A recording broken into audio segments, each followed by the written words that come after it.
Hello everyone, एक बार फिर से आप सभी का श्री आर्ट गली के यूट्यूब प्लेटफॉर्म पर स्वागत है।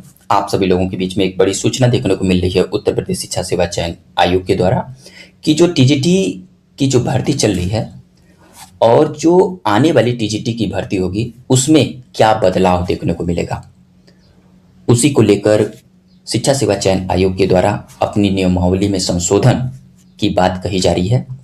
और ये एक बहुत बड़ी चेंजिंग समझ में आ रहा है। तो क्या है पूरी प्रक्रिया हम लोग समझेंगे और क्यों ऐसा बदलाव किया जा रहा है इसके ऊपर भी हम लोग डिस्कस करेंगे। तो जितने भी टीजीटी के एस्पिरेंट हैं ध्यानपूर्वक अपनी आगामी वैकेंसी पर फोकस करिएगा और इनकी पूरी गाइडलाइन को समझने की प्रयास करिएगा मेरे साथ। आप लोगों की स्क्रीन पर टीजीटी भर्ती प्रक्रिया बदली, परीक्षा 360 अंकों की होगी। तो यहाँ पर देखिए साफ शब्दों में कहा जा रहा है कि ये 360 अंकों की ये कराने जा रहे हैं, 360 अंकों की। और ये नियमावली में संशोधन भी ये कर चुके हैं। और क्या है पूरी यहाँ पर बताई जा रही है, हम लोग क्रम वाइज देखेंगे कि अशासकीय सहायता प्राप्त माध्यमिक विद्यालयों में पहली बार नई शिक्षक भर्ती परीक्षाओं के आयोजन की तैयारी कर रहे उत्तर प्रदेश शिक्षा सेवा चयन आयोग ने चयन प्रक्रिया में कुछ बदलाव किए हैं। इसके लिए आयोग की नियमावली में संशोधन किया गया है। प्रशिक्षित स्नातक, जिसको हम लोग टीजीटी के नाम से जानते हैं, पदों की नई परीक्षा 360 अंकों की कराई जाएगी। ये देखिए 360 अंकों की कराई जाएगी। अब प्रश्न पत्र में 120 प्रश्न पूछे जाएंगे। जो ये प्रश्नों की संख्या आप लोगों को 125 देखने को मिलती थी, अब इनकी जगह पे 120 देखने को मिलेगी। ये जो 4 अंक के होते थे, अब इनकी जगह पर ये जो 120 आएंगे, अब इनको 3 अंक के लिए रखे जाएंगे। तो इस प्रकार से प्रश्नों की संख्या भी कम हो गई और जो मार्क्स थे वो भी कम हो गए। तो इस प्रकार से 360 अंकों की बातें कही जा रही है और प्रत्येक प्रश्न 3 अंक के होंगे। इसके पहले उत्तर प्रदेश माध्यमिक शिक्षा सेवा चयन आयोग ये परीक्षाएं कराता था, जिसमें टीजीटी भर्ती परीक्षा 500 अंकों की थी। 2021 की तरह वर्ष 2022 की होने वाली यह परीक्षा भी 500 अंकों की होगी। जो आप लोगों की वैकेंसी चल रही है वो अभी फिलहाल 500 अंकों की होगी और इसमें 125 प्रश्न ही आप लोगों को देखने को मिलेंगे। हर प्रश्न जो होंगे वो 4 अंक के होंगे। आप सभी लोग समझिएगा, जो आप लोग 3-4 जून को देने जा रहे हैं उसमें एक प्रश्न के लिए 4 अंक आप लोगों को दिए जाएगा और निगेटिव मार्किंग का कोई प्रावधान नहीं है। नई व्यवस्था में शिक्षा सेवा चयन आयोग टीजीटी परीक्षा में वर्ष 2021 की तरह साक्षात्कार नहीं कराएगा।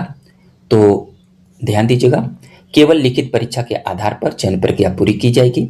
शिक्षा निदेशालय ने नई भर्ती के लिए शिक्षा सेवा चयन आयोग को विभिन्न श्रेणी के 23,213 पद रिक्त होने की सूचना ऑफलाइन माध्यम से दी है। किस माध्यम से? ऑफलाइन माध्यम से दी है।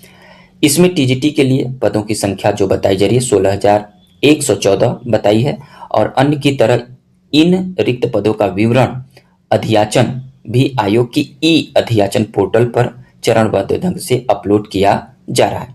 इस तरह ऑनलाइन अध्याचन मिलने के बाद आयोग विज्ञापन जारी कर आवेदन लेकर परीक्षा के माध्यम से चयन प्रक्रिया पूर्ण कराएगा। आयोग के अध्यक्ष श्री प्रशांत कुमार जी ने स्पष्ट कर चुके हैं कि जैसे जैसे अध्याचन ऑनलाइन माध्यम से मिलते जाएंगे वैसे वैसे आयोग विज्ञापन जारी कर परीक्षा कार्यक्रम की भी सूचना देगा। अभी जुलाई तक आयोग ने लंबित तथा उत्तर प्रदेश शिक्षक पात्रता परीक्षा यूपी टेट 2026 के आयोजन की तिथियां घोषित की हुई है। ऐसे में नई शिक्षक भर्ती परीक्षाओं का आयोजन जुलाई के बाद ही होगी। जो आप लोगों की आगामी जो भर्ती की सूचना देखने को मिली है वो जुलाई के बाद ही मान के चलिएगा। तो अभी आप लोग एग्जाम में ही व्यस्त हैं, तो आप लोगों की एग्जाम के बाद आप लोगों की नई वैकेंसी देखने को मिलेगी और एक नए बदलाव के साथ देखने को मिलेगी। इसके अलावा जो पीजीटी पदों पर भर्ती प्रक्रिया जो चल रही है वो लिखित परीक्षा और साक्षात्कार के माध्यम से पूरी की जाएगी।